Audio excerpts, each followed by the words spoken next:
All right, everyone. We have successfully come to a conclusion for our Blueprints journey after spending, I don't know how many hours streaming it, but I've played the game for 103 hours. I think I spent more time on stream than I did off stream, but I did spend a significant amount of time on it off stream. In Eclipse is a cool word, yeah. I think to begin with, the obviously good parts of the game. I think that the maybe I shouldn't say obviously good, but it's just like complicated. I think that the puzzles in the game and that the narrative is really cool. I really enjoyed how they're intermixed, and I enjoyed watching the narrative unfold. With I had no expectations for it when it started, right? I didn't know anything about the game, and the game doesn't tell you anything about it. You start out and it's just like, oh, it's just you have a quirky uncle, and your goal is to get to the 46th room, right? But then you get there, and especially for me, I got there a little bit late. We were like 20 hours in or something like that, which means that by that point I already gathered some clues, including some red letters, I think. And so when we got there and we heard that cutscene with your mom, where she's like, that new color was blue or whatever she says, you're like, your brain goes, ooh, wait a second, there's something happening here, something's weird. Because by that point, you like reading books that are censored and finding letters and things, you kind of like get the sense that something isn't quite right, either there or in the world. And by that point, I was like, okay, there's something very special happening here. And as you uncover more, you learn that your mother was like I guess like a freedom fighter would be like a good word for it. I don't know if that's. I'm trying to like adjust my monitor. It looks like it's slightly crooked, but I don't know if like freedom fighter would be the right term for it. But your mom is a like a rebel. Someone that is fighting the current fascist regime that has taken over the place that we live in. But not only that, she's also the descendant of the original rulers of this place, which means that you are also one of the descendants of the original rulers of this place. And that narrative is really, really cool, and it's really compelling. I lower it a little bit. That served as a really, really good drive to kind of keep the game moving forwards for me. Like, it really made me want to like figure out what's going on and to see if maybe eventually we would like maybe meet our mom. And that's kind of what I was hoping for a little bit towards the ending. Like, I hope there was an ending where either you find a final message from your mom, or you take a train to like a secret station to meet your mom, or your mom shows up after you solve a certain secret puzzles. But I guess that isn't the case right now, at least. I guess it's still hypothetically possible that when they release 1.10, which I said is like the game as it was meant to be, then maybe that's going to be in the game. But I guess it could technically be in the game right now, but people haven't figured it out. But I would say if figuring the puzzle out is so hard that a big community of puzzle people haven't managed to figure it out after, what, 2 months after release? That might be a little bit much for a game like this. I'm all for the concept of like having really hard puzzles that require a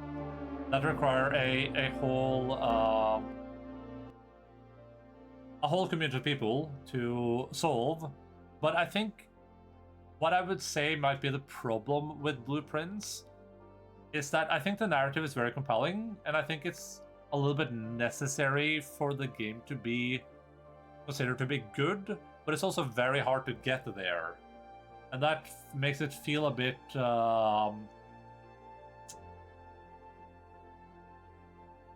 makes it feel like the game has maybe like a bit of a weird combination of what it's trying to do.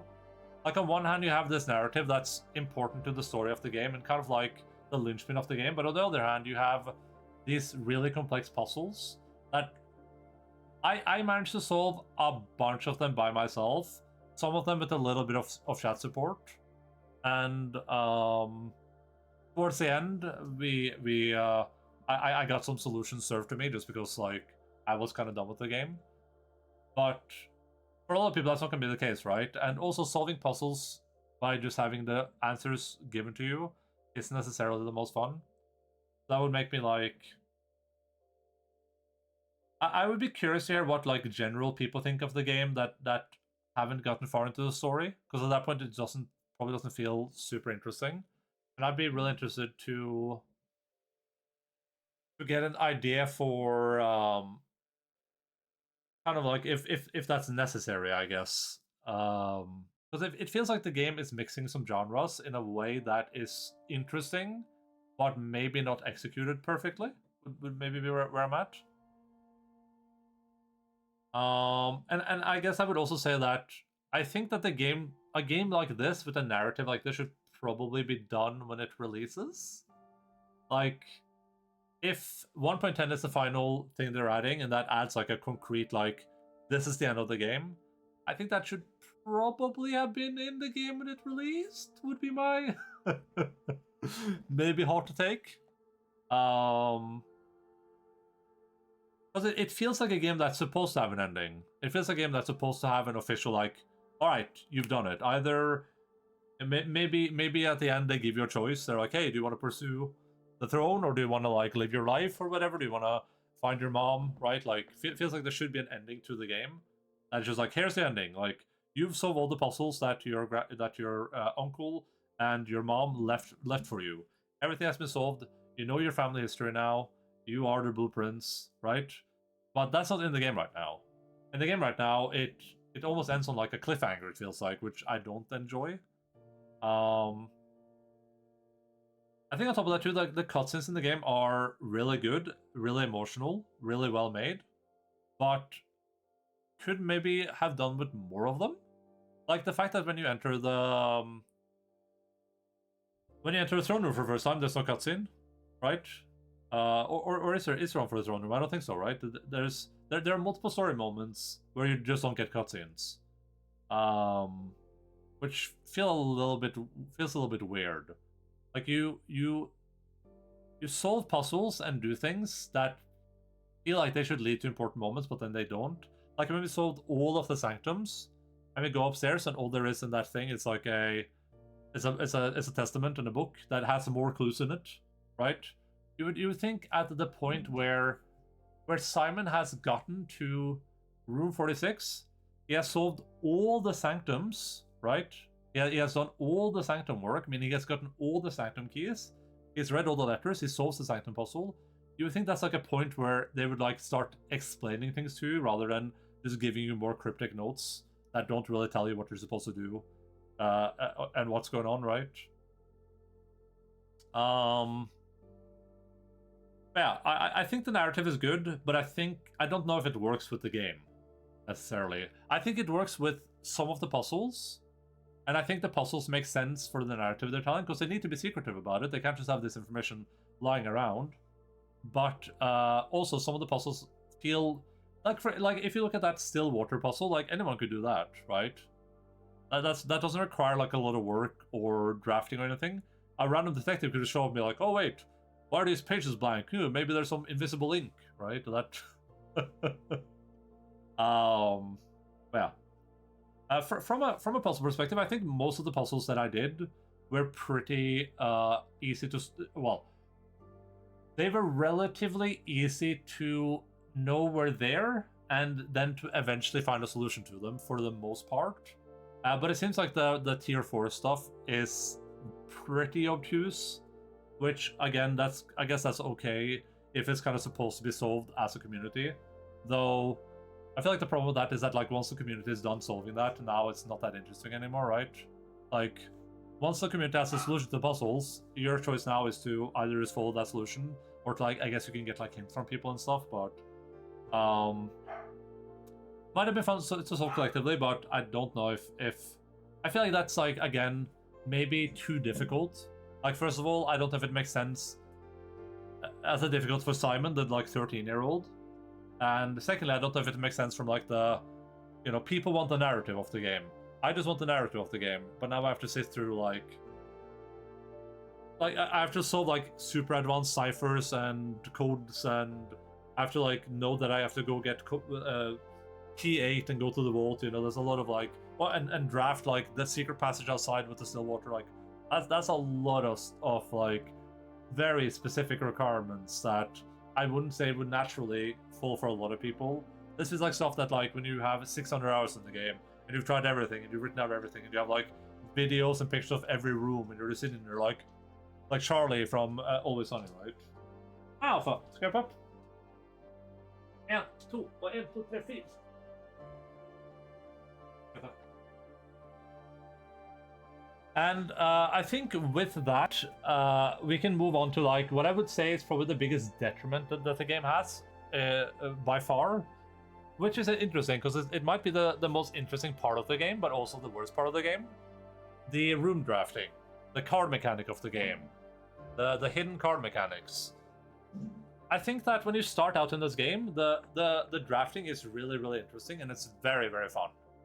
And that's because at the early point in the game, you don't really know what's going on, and your room pool is a bit limited. And every time you draft a new room, there's new information. So it's really cool. And as you kind of advance into the game, you get more puzzles, and the puzzles require specific rooms sometimes. And then it keeps being cool because you're just kind of doing. It always feels like no matter what you're drafting, you're kind of moving forwards a little bit.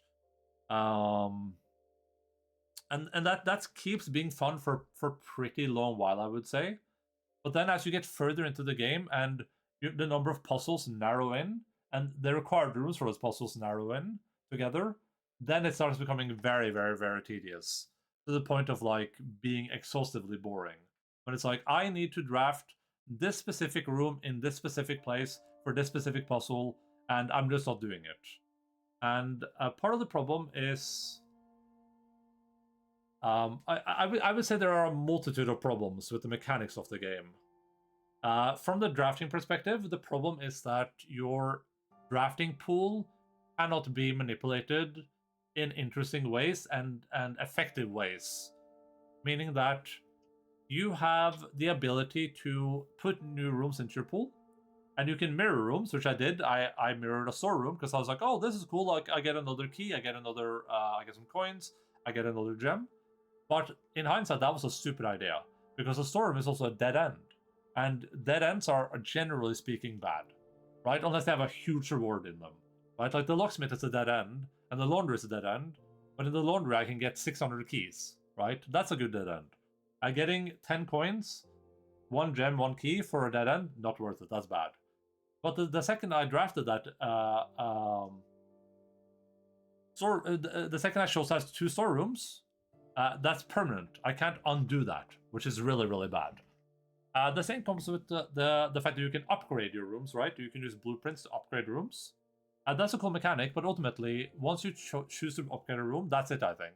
There's no takesy-backsies. There's no like, oh, I wish I would have gone for this room instead. That means that early on, I thought coins were important, so I went for the coins. But in hindsight, coins are not that important in the game, right? And there's a lot of that too.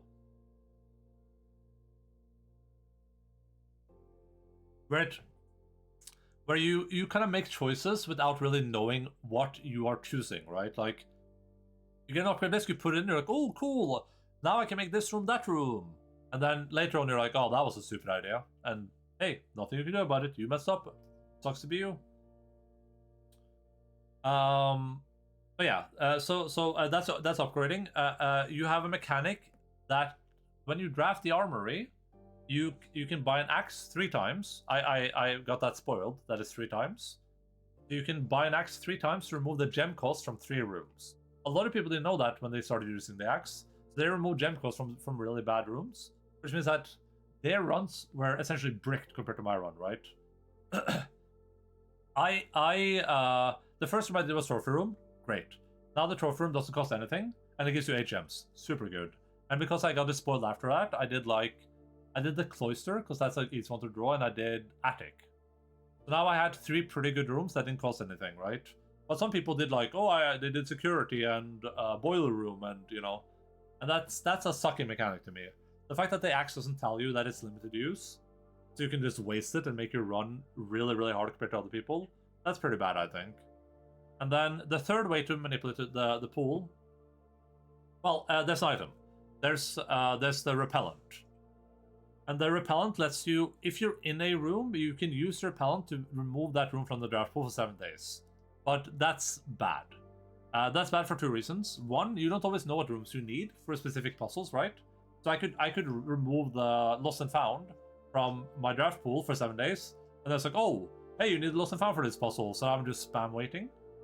And two, the 7 days makes the game feel like you're on a time schedule now, right? Like, oh, over the next 7 days, I can do some okay drafts, but the longer that keeps going on, the worse my draft gets, right? Like, technically, I could remove a bunch of rooms with a bunch of repellents, but then they would slowly start coming back to the draft again. It feels a little bit pointless, I would say. And then we have the Conservatory. Conservatory is a cool mechanic that lets you choose the rarity of your rooms. But the problem is that you only get 3 randomly chosen rooms every time. You can only roll the Conservatory once unless you have it multiple times. Is that for every run, there are like 100 plus rooms. For every run you do, you can change the rarity of 3 rooms. Sometimes it's the same room. Multiple times I got the same room there. So it's not necessarily a very effective way to do the draft pool, to change the draft pool. What kind of ends up happening is that your draft pool will probably be a little bit scuffed, and you'll go in needing specific things, and despite all the management you've done for it, you might not get the right thing anyway.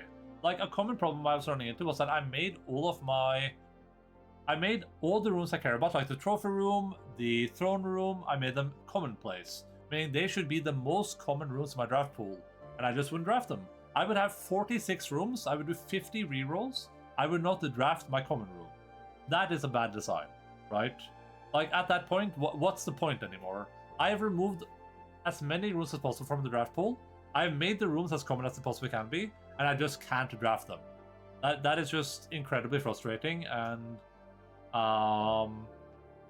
it makes all the manipulation you've done just feel pointless. At that point, I feel like they should have just made it so you can just guarantee a room, or set a room aside and put it in where you want it, right? Like Tetris almost. I feel there's a lot of things they should have done to make it so that the further into the game you go, the less RNG it is and the less demanding it is. Have you considered that you do not deserve the trophy room? I have. And to make matters worse when it comes to this, a huge part of the problem the game has when it narrows in is that it starts giving you more and more very specific grindy puzzles. And now you're in a awful position where you might not have any puzzle solutions, but you have ways to get those solutions. But in order to get those solutions, you have to do specific things that are grindy. So the 3 things that come to mind for me is 1, draft every room on floor 8 or on rank 8, every blue room.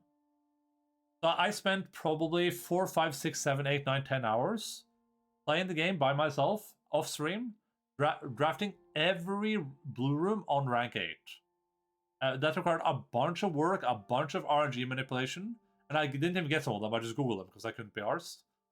So now I'm going through this grindy process to get notes, some of which were useful, some of which literally just gave no information that is valuable at all. That, I think, is bad design. You have to draft the treasure trove 6 times or 46 times, meaning that you have to do 46 individual runs of drafting the treasure trove in order to get the puzzles from it. That is 46 runs just to draft that one room, just to get one clue from it, or just to get 46 different clues from it. That all kind of work together. And then when you're done with that, guess what? There's another one. There are crates. I don't know how many crates there were. I think people said there were like 40 or something.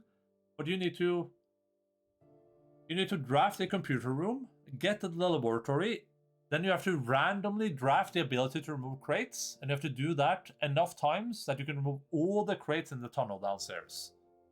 That stuff is bad and pointless. If all that stuff was introduced at the start of the game, when you're still drafting the rooms and still having fun with it, fine, whatever. I would be okay with it. But the problem is that it's introduced later and later into the game, where now the only thing you have to do is that. You know, you're not going through the mansion solving 6 puzzles at the same time and be like, oh, I haven't drafted this room up here. No. You are just grinding it through. You're just like, okay, I gotta get the parlor on rank 8. That's all I gotta do now. You're just going up there, you're drafting every room, and you're like, okay, I'm rerolling this room 6 times. Okay, I didn't get the parlor. Okay, let's go again. That's all you're doing, right? With the crates downstairs, all I was doing was that I was drafting, and I would see if I would get the lab, and I would see if I would get the crates, and I would see if I would get a good way to remove crates, and then if I didn't, reroll. Just start a new day again. That is not fun at all. And I would say that's probably the biggest detriment that the game has. That's probably why most people quit, I would say. First of all, most people aren't willing to do that grind. Secondly, it's not even worthwhile necessarily, right? Because ultimately, it's not challenging, right? It's RNG essentially. So me getting those notes or me googling them, basically the same thing in my head. I went and got them because I'm stubborn, but there's no reason to, right? It's not worth it. Same with the treasure trove stuff. Like just Google it. I don't think there's no challenge to the game, so why do that, right? And that's kind of the problem I think with the draft. It's that you can't manipulate the draft enough to make it not be RNG. There's no tools in the game to just give you what you want, right? And then 3, the game just isn't challenging. So when you're drafting through the house, you're not really challenged by anything. Like the most challenging part is just making sure you have enough keys and gems, which I would also say this part late into the game is just pointless. Because the other thing is like you can set yourself up so that you always have 1 billion gems and 1 billion keys. It just requires a lot of setup, which is boring, right? It feels like when you get to this point in the game, it should probably unlock something where it's like, hey, Simon, you're the king of the manor now, right? Like you know what you're doing. You've done all this work. Now you can just do whatever you want, right? If you want some RNG mechanics, sure, put more RNG in there. But ultimately, if I need to draft the throne room, just let me have like the throne room and put it in where I want it, right? I'm happy as long as Enda doesn't get what he wants, so that's a plus in my book. Cozy lick bag. But yeah, that's pretty much where I'm at with the game.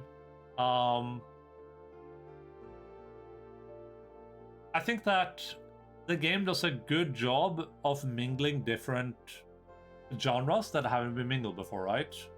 And I think the game handles all those different genres okay. But I would say the narrative is the most interesting part. The puzzles are good, though some of them are too obtuse. And the drafting mechanics are what needs the most work. Like, that's where I would work the most on, like, the Blueprints 2 or whatever, right? Because the drafting mechanics are just very mediocre overall. And I would assume that if I, like, go look at other people that are card game players or that do drafts, that's probably where they would be at as well, would be my guess. That's where I would assume most people quit the game. That's where I would assume most people get bored of the game. It's the drafting stuff. I don't think Blueprint's even on my list.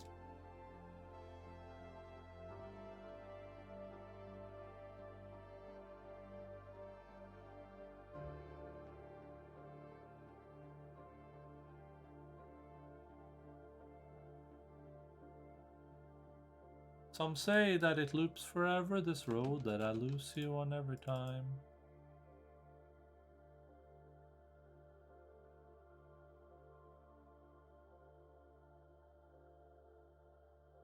I don't know if there's anything else to say about the game, honestly. I think that's pretty much it.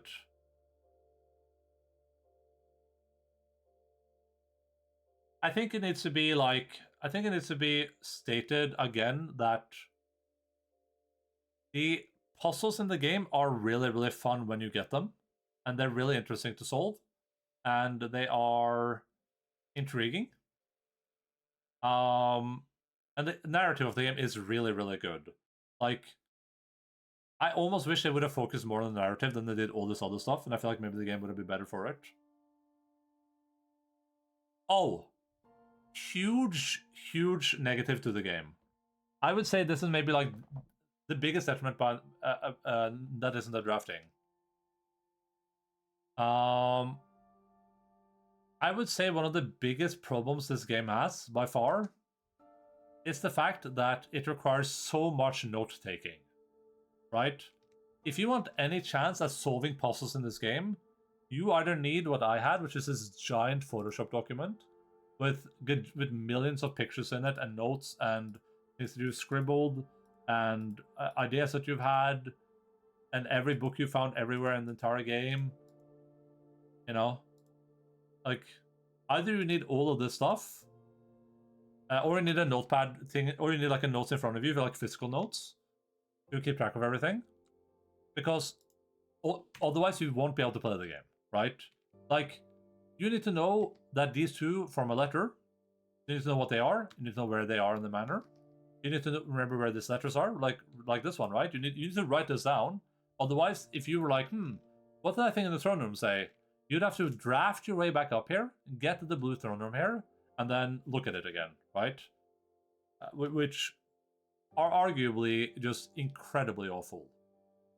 I think there is one easy way they could have solved this, which is I would just put them here, right? If I click blue Prince Throne Room, have the notes here, right? Like, just put them right here. If I'm here, it just shows everything I found in this room. I can just click it, be like, oh right, yeah, that was the thing there. Okay, oh yeah, that's what that looked like. This is Outer Wilds is one of the most innovative improvements to puzzle games in the last 20 years, and I'm surprised no one has stolen it. Yeah. It needs any way to keep things in the game, right? I think as you mentioned, the biggest problem is the RNG is not mitigated as you progress through the game. I really wonder if there was something bugged with the changing room rarity. I got nowhere near you in terms of story, though, and still really enjoyed it. I think the story is compelling enough, even if you just complete to room 46. Yeah, sure. I think it's intriguing up to room 46, but I feel like I would want more of the stuff with your mom and things be a little bit more prevalent to the narrative, so you kind of like get it a little bit more, right? Like who your mom was and what she was fighting for, but yeah. Yeah, I also wonder if the room rarity is bugged, right? Like the rooms that I made commonplace is the trophy room, just to be clear. Commonplace. And like if you look here, I drew the trophy room today, didn't I? No, I didn't. I didn't even draw it today. Oh, I did here. So what I did, right, is I drew over here, and then we went over here and we drew all of this stuff, right? And then I went back here because I needed stuff. So I think we got to security, then the door was locked. So I drew all of these rooms. Whoops. I drew all of these rooms over here, and then went all the way up here before I found the trophy room. That means that, despite being commonplace, it took me like 10, 20 rooms. And that's drafts, right? So there's multiple rooms available before I found it. No. Quick hi because spoilers explain the look at phone part of your latest Discord messages, please, Mr. Endaline. Thank you so much, because I'm free for 32 Monterinos. Patriado, Mikado, Menado, and Portado. Welcome back to the bag. Enjoy all for incredible emoticons. The difference between this and this looks so bad. I need to get more sun.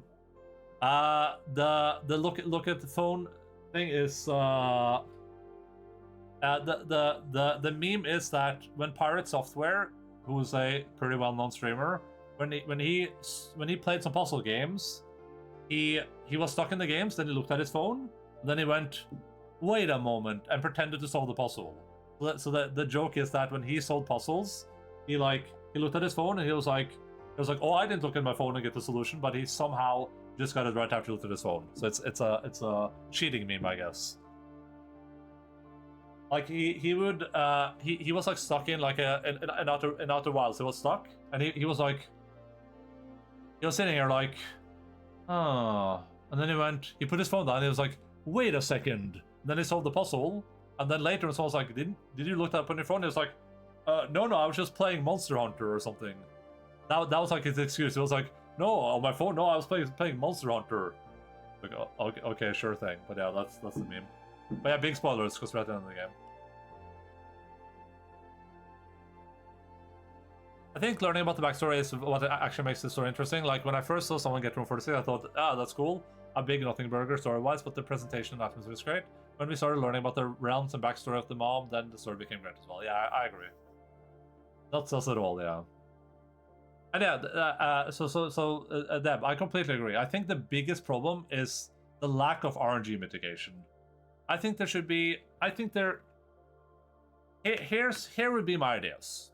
One, conservatory should just have all the rooms available, and you can choose all the rarities at any point. If they wanted to make it a grind, then they could have made it so that you have to discover all the rooms in the conservatory before you can do that. Sure, whatever. That would at least allow you to be like, okay, I want these rooms to be commonplace, all these rooms to be rare. And then you would have a really, really high chance of getting the rooms you want. 2, I would maybe have the ability to spend money to like have more rooms outside. Meaning like, you know, let's say outside you had like you had 3 rooms you could have outside, and you could like shoot, like one would be like for 1 day, one would be for 3 days, one would be for 7 days. So you could be like, I want to have the trophy room outside for 7 days. That would be great, right? That'd be a good way to mitigate some RNG and to let you start with some resources. You'd be like, okay, I'm gonna have the trophy room outside for 7 days, the attic for 3 days, and the locksmith for 1 day, right? Or even permanent, I don't care. But that would be a good thing. Or 3, I would just say, you can just choose what rooms you're drafting, right? Either have like a little Tetris thing, where it's like when I draft a room,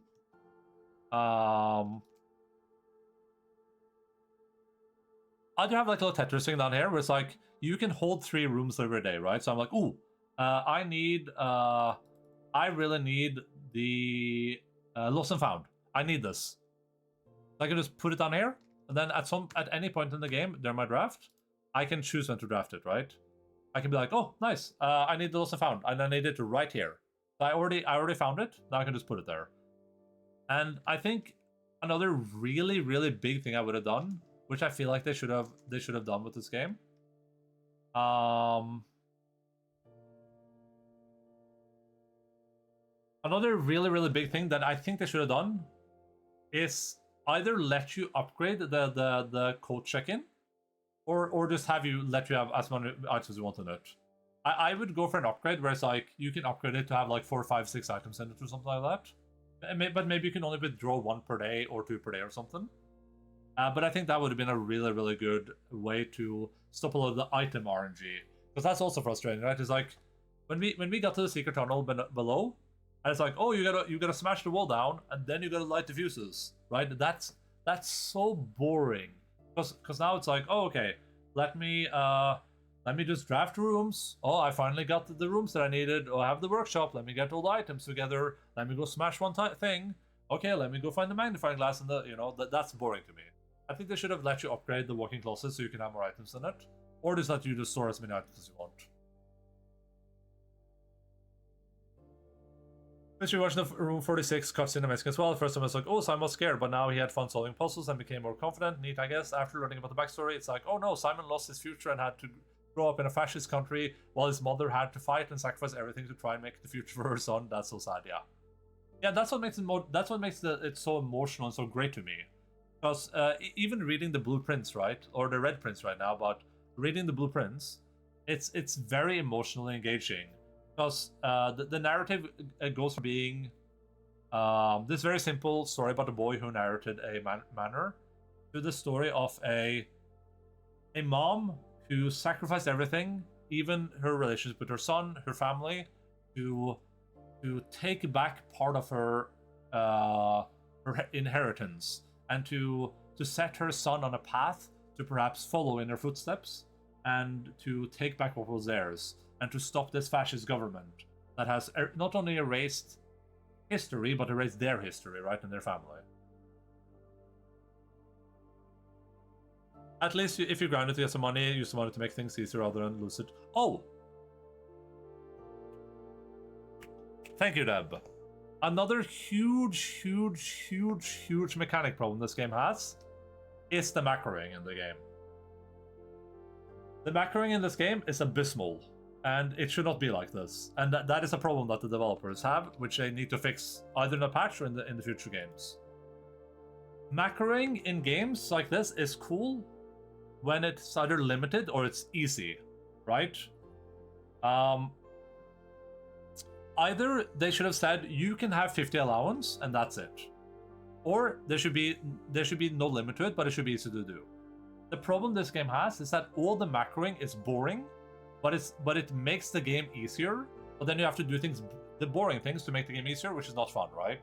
So hypothetically, I can grind allowance tokens infinitely through digging with a drill. That means that, and other ways too, probably, right? But that means that hypothetically, I could start every day with 600 money, right? That's boring. Either just give me 600 money or infinite money, or put a limit on it. Because the incentive in the game is to do boring macro things, right? The same goes with the observatory. Hypothetically, I could get the observatory 600 times, so that when I draw the observatory, I can be like, all right, let me have 600 redraws today, right? Hypothetically, I could keep 300 gems, 300 keys, and I could just keep drawing the freezer, and I could just keep those gems infinitely over every run, right? That type of macroing is really, really, really boring. That should not be in the game. They should have made it so that either there's a limit to it, or you just get it, right? At some point, they say, you have infinite money now. You are Simon, the owner of the manor. You have infinite money, infinite gems, right? Because that type of macroing is just boring. It's boring to do the same thing over and over and over and over and over and over and over and over and over again, just to get a little bit ahead, right? That I think they should have done something about. That's not good. Yeah. Alright. Let's score this game. This is a hard game to score, I think. Blueprints, time to beat. We can look at the difference between how much I streamed this game too and how much I played it off stream.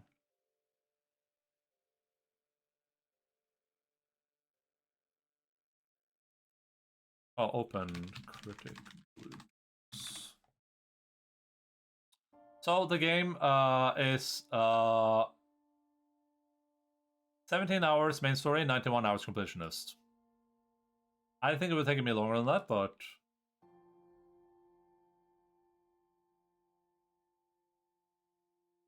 we have streamed it. It's released. Streaming, yeah. All right. It took us. I'm just gonna use my Steam time because that's the more accurate time. Since it didn't stream all of it. It was 103 hours to finish the game. Our scale is very simple. 10 is a flawless masterpiece. I don't need full screen this. 10 is a flawless masterpiece. 9 is a game everyone should play. 8 is great experience worth playing. 7 good play if it sounds fun. 6 alright play if you like the genre. 5 average. 1 to 4 avoidable calls. I think if this game had perfect drawing mechanics, or better drawing mechanics, then this game would easily be in the 9s. Like, this is easily like a 9 point... Like, with better drawing mechanics, this is like easily like a 9.9 Outer Wilds game. But I think with the drawing mechanics being what they are, I would have a really, really hard time putting this in the 9 category. And that's just because I don't think that if you don't like the draft... I think that if you don't like the drafting, most people would have a hard time enjoying the game fully. Right? That's kind of where I'm at with that. And I feel like that's a bit of a shame, but I don't think in my head. So my rating is 2 things. It's what I felt about the game, which matters the most, and it's trying to be a little bit objective about it and think like, and think about the target audience for the game and think about like who I could recommend the game to, stuff like that. I only played 54 hours, only 54 hours. So I think we can give the game a lot of credit for trying to mix different genres that I haven't seen mixed before. But if you think about who is the target audience here, right? Who is the target audience? Is it people that like drafting card games? Maybe, but if it is, then I feel like they failed on a lot of aspects with that. It's people like puzzle games? Yeah, probably. But the puzzles require drafting, so... And it's people like immersive story games. Yeah. But again, that's also mixed with other things, right? I never played it. I know nothing about it. I just typed random things in chat because Enda seems to think some of it were relevant to things in the game. That would be the biggest plot twist. This is a game that I would love to give a high 9, and I think that the things the game does correctly, like the narrative, is in the high 9s for sure, because it's actually emotional. Like, I felt emotional watching some of these cutscenes and reading some of the things. Like, it actually made me feel emotional, which is what means the most to me. But I think from the perspective of like everything else in the game, it definitely has to go somewhere in the 8s.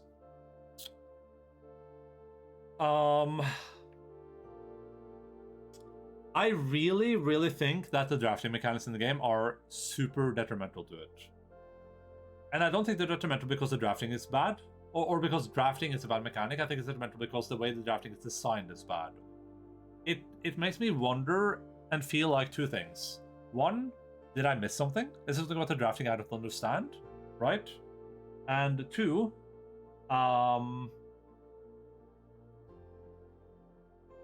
did the developers play through the game at all? Right? Did the developers sit down and unlock the crate mechanic and go, oh, I guess I'm just grinding through the house now 600 times to get the crates gone, right? Which I feel like they didn't, would be my guess. So with that in mind, I think with how emotional the narrative is, I think with how creative the game is, I give this like an 8.5. I put it in the middle of the 8s. The moments when I was poke facing so hard my face was going to break, high value gaming. Yeah, exactly, I agree.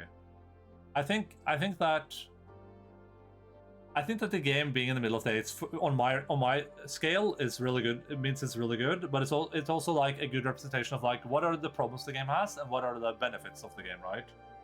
And the game has a lot of really, really, really good stuff in it. It's just kind of held down by a creative process trying to do something different that maybe they don't understand enough, right? Like, I feel like the people that made this game don't understand drafting as much as they should to make a game like this. It feels like a game that you give to Jorbs, and I'm watching Jorbs' playthrough of this. You give someone like Jorbs who's a card game master, and then you have him play it, and he comes back and he's like, okay, this game is great, but here's what you guys need to change. Right? It feels like if you make small changes to the game, it's perfect. But with the problems in the game, I would have it at an 8.5. And if you look at what critics is at 8.9, so I feel like that rating is pretty fair. And what's it on Steam? And what are people on Steam saying about it?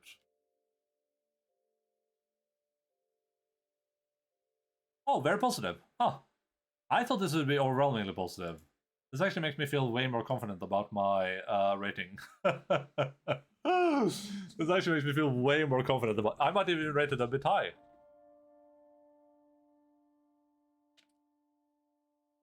Ooh. Ooh.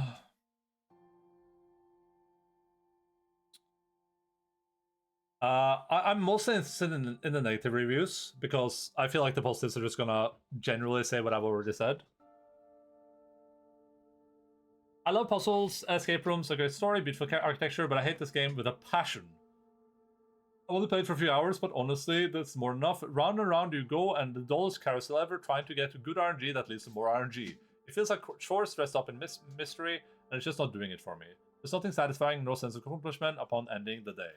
I was so excited going in, but the excitement rapidly turned to disappointment once I realized that to properly experience the game, I'd be grinding away for hours, or I'm not even sure what. That is fair. What's the difference between very and overwhelmingly? Overwhelmingly is like 95% plus. So if 95% of the people that have rated the game give it a positive review, that's overwhelmingly positive. And the difference in the difference for me would be like games being overwhelmingly positive means that like there's something special about that game because so many people love it. Forgot like this game's not for that person. Yeah, sure. On side note, accessibility is non-existent, so if you're VI blind, I guess VI is colorblind, then get ready to squint at barely readable text and casually walk past resources that are too simple to see. Oh, and the person might as well be invisible. Awesome. There's a magnifying glass and metal detector, which can apparently help, but that is if you can find them. Oh, there's two other things that they should fix with this game.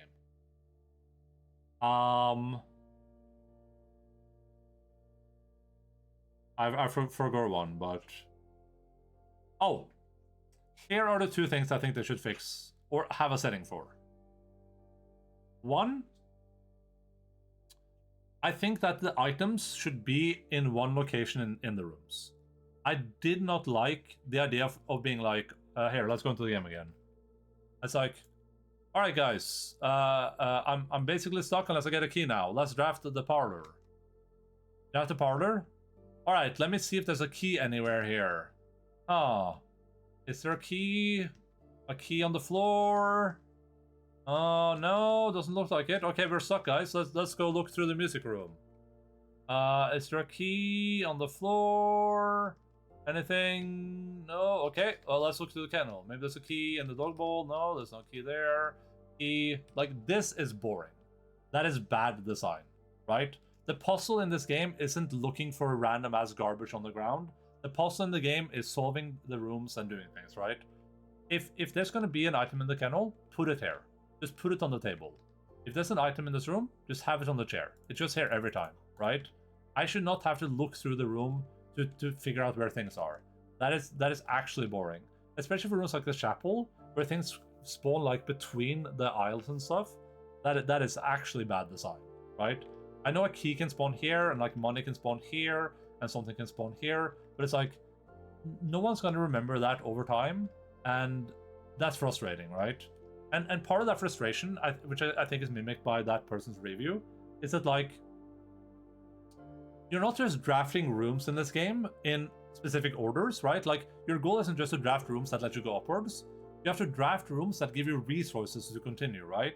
Like, when I got here, I didn't have any keys. So now I need to go back and need to find a room that has keys in it. And if I can't find that, it's game over. You end your day. GG, have fun, right? That is pretty bad, I think. I think it should kind of go like one route or the other, right? Like, what is the challenge here? Is the challenge drafting the rooms, or is it getting the keys or the resources? This feels like it's a lot of things you have to micromanage, which isn't entertaining, I would say. I can imagine this person right here. I can imagine this person just drafting dead ends over and over again, just being like, I'm over it. I don't care anymore. This is boring. Like, right? After 30 hours and about 18 game days, I gave up. The RNG in this game is way out of control. I have notes for half a dozen different puzzles and know what step must be done next to proceed in them, but for all of them I need a specific combination of drafted rooms and collected resources, both of which are randomized. Last 30 in-game days, there was pretty much no progress, at least nothing that helped in any way. At this point, the game has just become more boring, and I'm not motivated to grind through another dozen runs in the hope of being so lucky that the game allows me to actually resolve a puzzle. Very fair.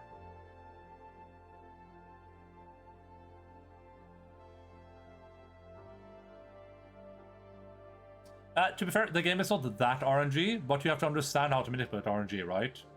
And that's part of the problem with this game, is that this game doesn't explain to you that it's a card game, right?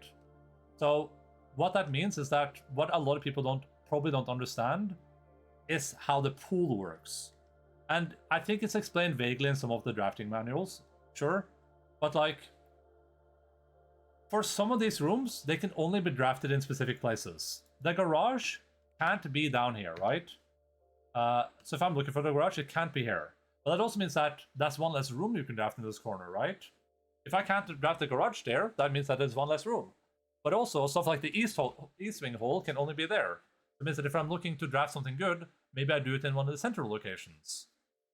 And the second thing is that, like, once you draft a room, it's out of your pool for that day, right? So I can't draft another trophy room. That's gone forever.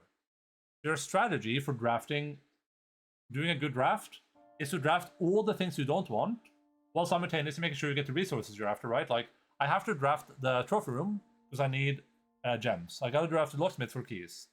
So you have to draft things that you need and things you don't want, So it's like this run.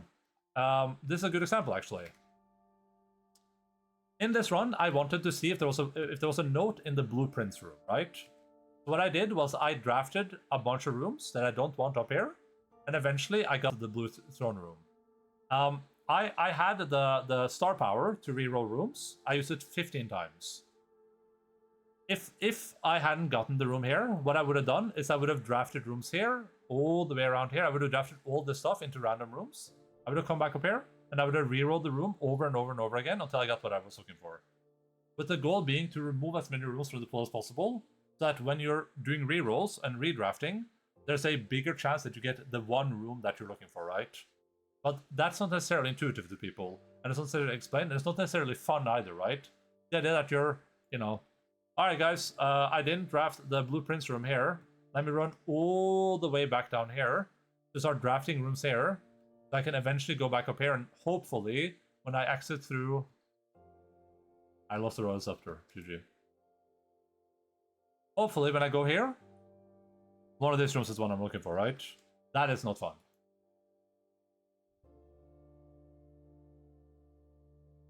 I can't believe I lost the Royal Scepter. Game over. But yeah. I still think the game is really good. But I think I'll probably find, like, a lot of people having the same problems.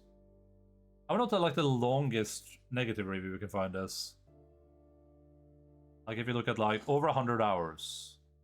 But then we do like negative. This one has 200 hours.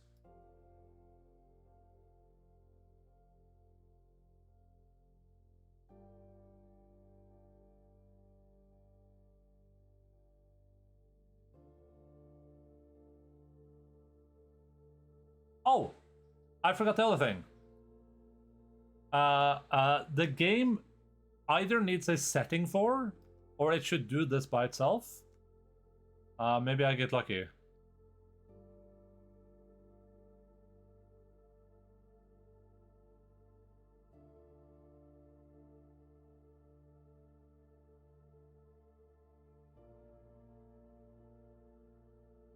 I need the corridor.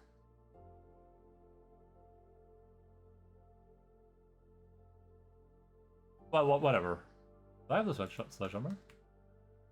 Oh. Let's say, first of all, you can try to break this open. I don't know why, but let's say that there's a secret in this room, right? Let's say that if I push this, okay, well, okay, I need something that I can like look at. Okay, let's say that there's a secret in this room, or there's a puzzle solution in this room, right? A problem this game has, in my opinion, is that if you can interact with something, you won't be able to do it unless 1, you have the item for it, 2, you know about it, and 3, you wait a bit, right? So let's say that I could break this room with the car keys. Let's say I could grind the car keys into this thing to break it open. Like the car keys are made of diamonds or something, I found out, right? I wouldn't know this is interactable without having the car keys on me and looking at it for a few seconds. I think that's not great puzzle design. I think it would be better if this is interactable, when I go here, it will tell me, right? If people want that to have it be a setting, but right, like, I know I can smash this because I had it spoiled. But I think when I look at this, it should have like an icon on it to show it's interactable, right? I think that would make the game overall better and a little bit more convenient to solve puzzles. Because part of the problem is that like there will be things that you can interact with in the game that you don't know about because the game doesn't tell you. You'll be like, there are probably a lot of people that get stuck because they don't know where to go, and it has to be like, oh, well, if you had the sledgehammer in the inventory when you were there, right? Like that. I don't think that's good puzzle solving personally, but all right, I think that's it. Oh, when? Ooh. Let's save and quit this game. I already had the Banner of the King power, by the way. I just wasn't using it.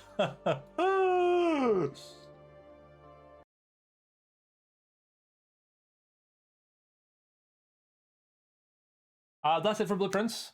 Blueprints was great. I enjoyed it a lot.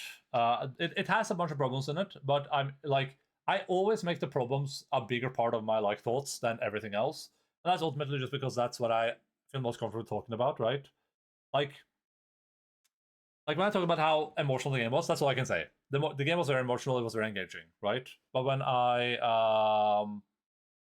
you should be able to zoom in because things start to time to read, and then magnifying glass just real secrets. Yeah, I agree.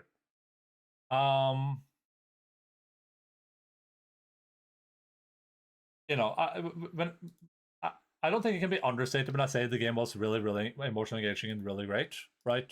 But ultimately, the things that are interesting to me usually are like the parts of the game that, for a game like this, where the game tried to combine different genres, the interesting thing is like what didn't work, right? And that's what I can talk the most about. So that's why I spent so much time on that. But ultimately, I think the game is great, and I gave the game a great score because of that. I don't think I will be returning to this game when it updates, because ultimately the puzzles that needed to be solved were very grindy, and I didn't understand them. But I will probably watch the solutions to them. So that's where I'm at with that. When I return on Saturday, I will be playing Mouthwashing, which is the game that Putamonster in chat redeemed. I don't know how long that game is, probably like a couple of streams, I think. That's the plan for that. When we're done with that, we're going to play Judgment finally, which I said I was going to play several weeks ago. Yeah, that's it for me. If you are new here, feel free to stream on Discord, all good stuff. I do variety streaming, so you can do it in one stream. Okay. So if you like seeing a bunch of different games, if you have games to suggest, you can do that in the Discord. You can do that here, and I will likely play any game that is thrown at me at some point in my time. But that's it for Blueprints. That game was great. Blueprints community is great. You know, one thing that I really, really like is that when I played Noita, I returned to Noita, there was so much backseat gaming. Like, I couldn't even play the goddamn game. Like, if I said anything out loud, I was like, oh, I wonder if this is a secret. Someone was like, that is a secret, and actually the solution is to grab the wand of a Meteorium. That was playing Noita for me. In this game, I was very comfortable saying like, huh, I wonder this and that and this and that, and got very, very few things spoiled. And even though there were people in chat that showed up just for Blueprints that knew about the game, they were very careful. Like, hey, do you actually want an answer? Do you want to know about this? Blah blah blah. That's great. Great community.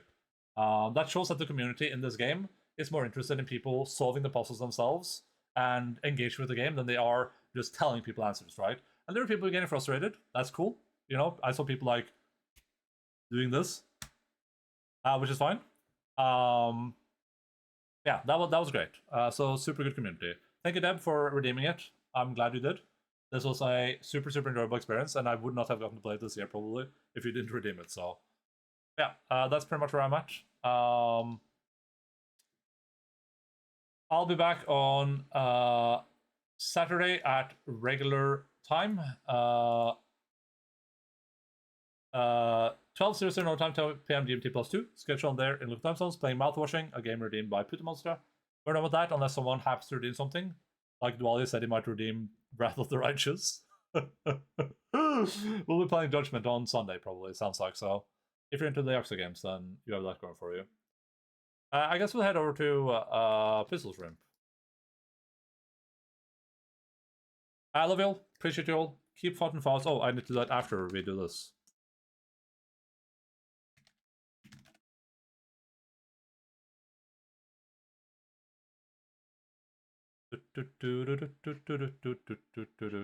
Yeah, this game was fun. The coolest thing I think about a game like Blueprints is that it's so fun to watch people play through this game. It's another one of those games where it's like, I'm watching George play through it now, and it's so fun to be like, oh, I know what the puzzle is, and he doesn't. And eventually you'll find out, and it's going to be cool when he does, right? I think that's really, really, really cool. This is one of those games that like I can watch anyone play through it, and I'll probably have a really, really good time. That's a really, really. I love finding games like that. It's the same with Clear Obscure. It's just games that like once you play them, not only were they great for yourself, but they're really fun to watch other people play through. So I look forward to getting to watch other people play this game now. Even though a lot of people are already done with it, unfortunately. Yeah, that's it for me. Love you all. Appreciate you all. I gotta go walk some dogs. Keep fighting fast, and bye bye. The dance macabre.